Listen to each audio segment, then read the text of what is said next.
Um livro de ficção ou um manual? E não estamos falando de 1984.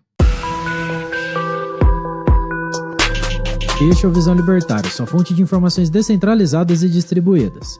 Esse artigo foi escrito por Estação Verão, revisado e narrado por Coreia com K. Esse vídeo é baseado no artigo da professora Dina Kapaeva para o site The Atlantic, cujo título é Putin is just following the manual. Link na descrição. Kapaeva é PhD em Estudos de Clássicos pela Universidade de São Petersburgo, na Rússia, mas hoje dá aula no Instituto de Tecnologia da Geórgia, nos Estados Unidos. Ela diz que o romance, escrito em 2006 por Mikhail Yurev, chamado O Terceiro Império, Rússia como Deveria Ser, relata com acurácia a estratégia do Kremlin e suas campanhas militares recentes, como, por exemplo, a incursão de 2008 na Geórgia e a invasão da Ucrânia desde 2014 até agora. O livro não tem tradução para línguas ocidentais ainda, por isso cruzaremos as informações com outro artigo, A Map of Russia's Third Empire, do site Big Think, para obter mais informações sobre a obra.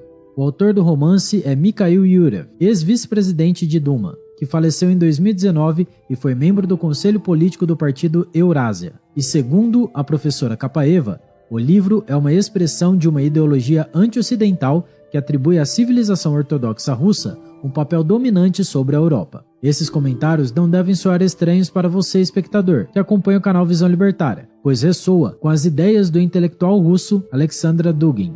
Dugin, aliás, foi o principal organizador do Partido da Eurásia na Rússia, cujo autor do romance, Yurev, foi conselheiro político. O artigo do site Big Think, do jornalista Frank Jacobs, cita que Mikhail Yurev escreveu um ensaio chamado Identificando os Inimigos da Rússia, em 2004, em que ele delineia seus posicionamentos, desenvolver e consolidar a nação russa e a ortodoxia, promover seus interesses, que de fato são a mesma coisa, e constituem o principal objetivo da Rússia. Lembrando à audiência do Visão Libertária que a Rússia é um país multiétnico e que engloba outras religiões. Entretanto, para Yurev, consolidar a nação russa também significa consolidar a religião ortodoxa.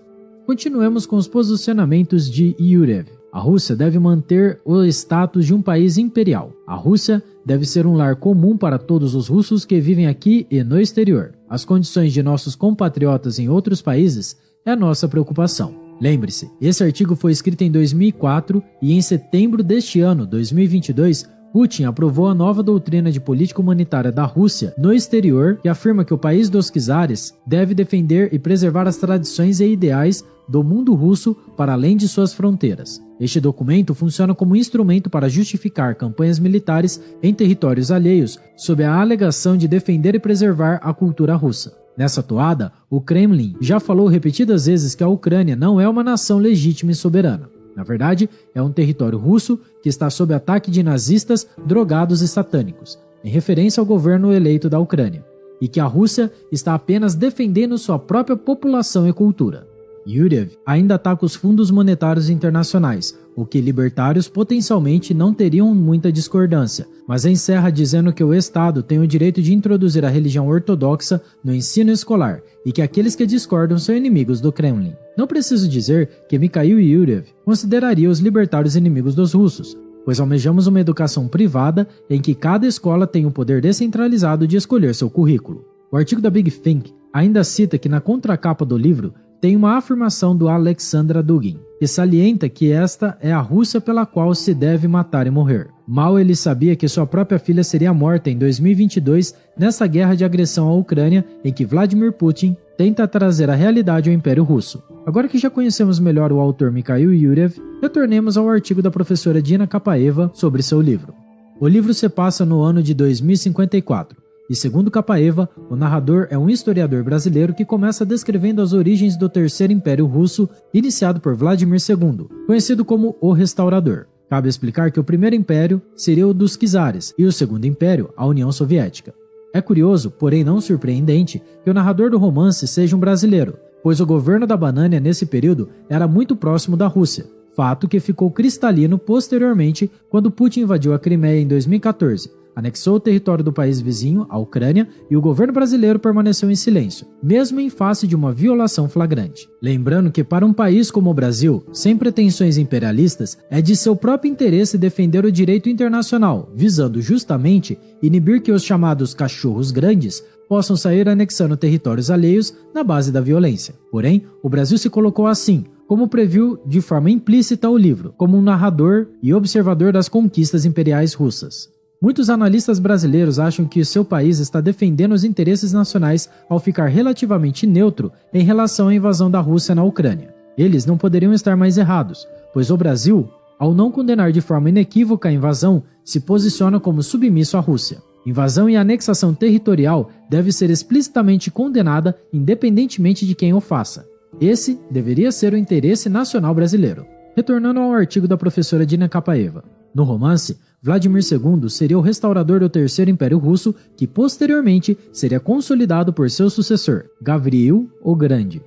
No livro, Joseph Stalin é muito elogiado por conquistar novas terras, por destruir as elites inúteis e os inimigos internos da Rússia.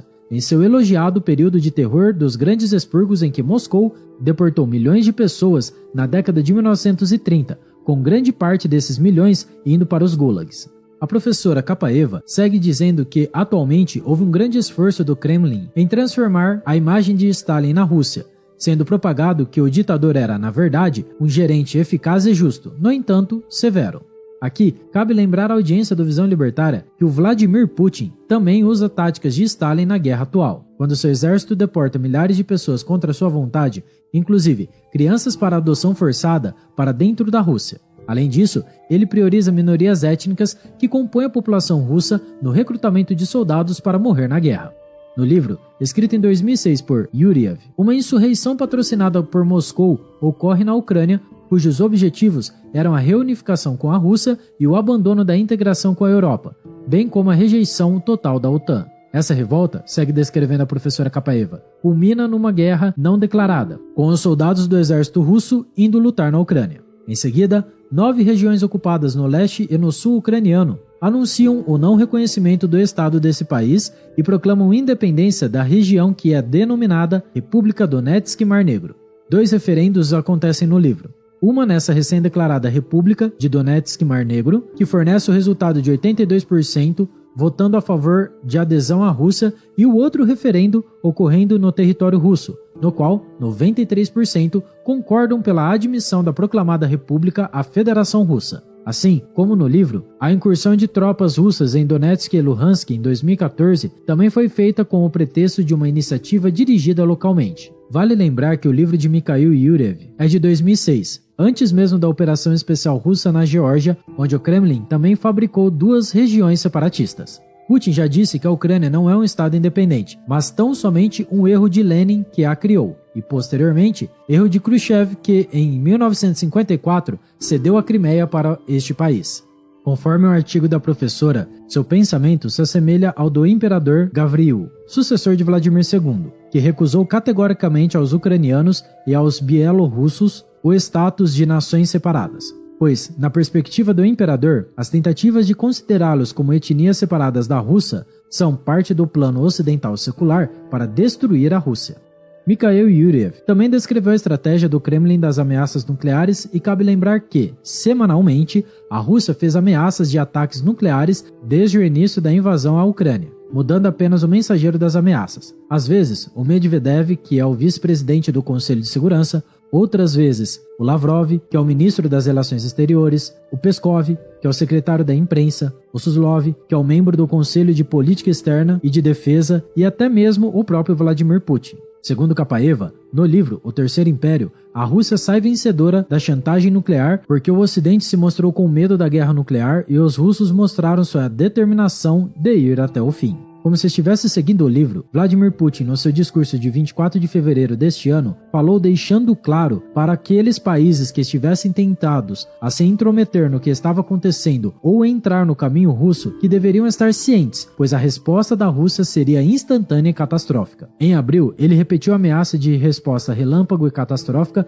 se os países mandassem armamento pesado para a Ucrânia. Em setembro, Putin acrescentou sua famosa frase que as ameaças nucleares não eram um blefe. De algum modo, suas falas funcionaram, pois no início da invasão, os Estados Unidos relutaram muito em mandar ajuda militar para a Ucrânia. Países de pouca expressão militar como Estônia, Finlândia e Suécia foram os primeiros a mandar o apoio à Ucrânia, e somente depois da União Europeia anunciar apoio militar à Ucrânia que o governo americano anunciou o seu suporte, que ainda demorou semanas para chegar. Yuriev acertou sua previsão, mas não imaginava que o bloco de países do leste europeu, os mais ameaçados pela Rússia, seriam tão unidos e solidários com a Ucrânia, o que acabou contagiando todo o continente europeu e, em seguida, os Estados Unidos. O escritor também não podia imaginar que as imagens de sofrimento do povo ucraniano na guerra seriam transmitidas em tempo real por plataformas como o Twitter. As imagens e informações escoaram para o Ocidente de forma completamente descentralizada e distribuída, o que também contribuiu muito para consolidar o apoio popular pró-Ucrânia nos países da Europa. Nem mesmo os centenas de propagandistas russos no Ocidente conseguiram combater a informação em tempo real descentralizada, que vinha pela rede social do Elon Musk. O apoio popular da Ucrânia se tornou majoritário, principalmente em países com um fácil acesso à internet. Ainda segundo Kapaeva, o livro de 2006 imaginou com precisão a dependência da Europa da energia russa. Ela cita que o personagem Vladimir II zomba de um entrevistador da TV francesa com as seguintes palavras: "Você não gosta de nós? Tudo bem, então vá para a guerra conosco e nos conquiste, ou se recusa a comprar nossos produtos energéticos, petróleo e gás, para morrermos de fome." E o narrador brasileiro ressalta que a ausência do petróleo russo aumentaria os preços e destruiria a economia europeia. Dina Kapaeva, então, emite uma opinião que é muito pertinente, salientando que a fantasia de Mikhail Yuriev é desconcertante porque antecipou com clareza que o Ocidente agiria covardemente diante das agressões russas. Ela diz que Yuriev previu lá em 2006 que o Ocidente reagiria à invasão apaziguando o agressor, fato que as sanções à Rússia em 2014 eram leves. Alguns até comentam que foram meramente protocolares. E vale ressaltar que figuras como Macron já sugeriram inúmeras vezes que a Ucrânia deveria ceder seu território em troca do cessar-fogo. O romance também descreve que o Kremlin não iria parar com a anexação parcial da Ucrânia, que agiria para tomar tudo, fato que constatamos no primeiro mês da guerra deste ano, em que a Rússia tentou tomar de assalto Kiev e Kharkiv, mas que devido à corrupção do exército russo e à brava resistência do povo ucraniano, tal medida não teve sucesso. No livro O Terceiro Império, diante das ambições geopolíticas da Rússia, a União Europeia e os Estados Unidos acabaram declarando guerra ao país, mas logo precisaram se render, pois a Rússia tinha uma arma secreta que a tornava invencível a um possível ataque nuclear, alterando completamente a simetria de forças, mostrando sua superioridade. Finalmente, conforme nos conta a professora Kapaeva, o ponto alto do livro é um desfile da Praça Vermelha, onde os derrotados passam algemados e com placas de identificação no pescoço. Políticos, banqueiros, industriais, jornalistas, advogados, top models, cantores pop e atrizes de Hollywood são algumas das pessoas identificadas nesse desfile. Isto é, o livro deixa claro que a luta russa não é apenas contra os Clintons da vida que passam algemados e humilhados, mas toda a civilização secularizada do Ocidente. Fato que combina com o perfil que traçamos do autor Mikhail Yuriev logo no início. O Terceiro Império é uma ficção, mas devemos compreender que a literatura molda a imaginação das pessoas, inclusive dos atores políticos. Mikhail Yuriev mostra a forma de pensar, anseios e desejos de pelo menos parte da elite russa que comanda o Kremlin. Estudar a literatura de um grupo é a melhor forma de penetrar em sua imaginação, para sabermos que qualquer ação racional é anteriormente simulada no mundo de fantasia. Estudar literatura é uma atitude que faltou entre os próprios agentes do Kremlin, pois teriam percebido que países como Polônia, Eslováquia, Lituânia, Letônia e Estônia possuem uma memória muito forte e presente nas suas histórias do terror que foi viver sob o jugo de Moscou. Deveria ter sido previsível que essas nações fossem ficar absolutamente unidas e solidárias à Ucrânia. Em termos de percentual do PIB, esses são os países que mais ajudaram a Ucrânia contra os invasores russos. O Kremlin acreditou na sua própria propaganda, que o exército russo era invencível e que todos se renderiam a ele.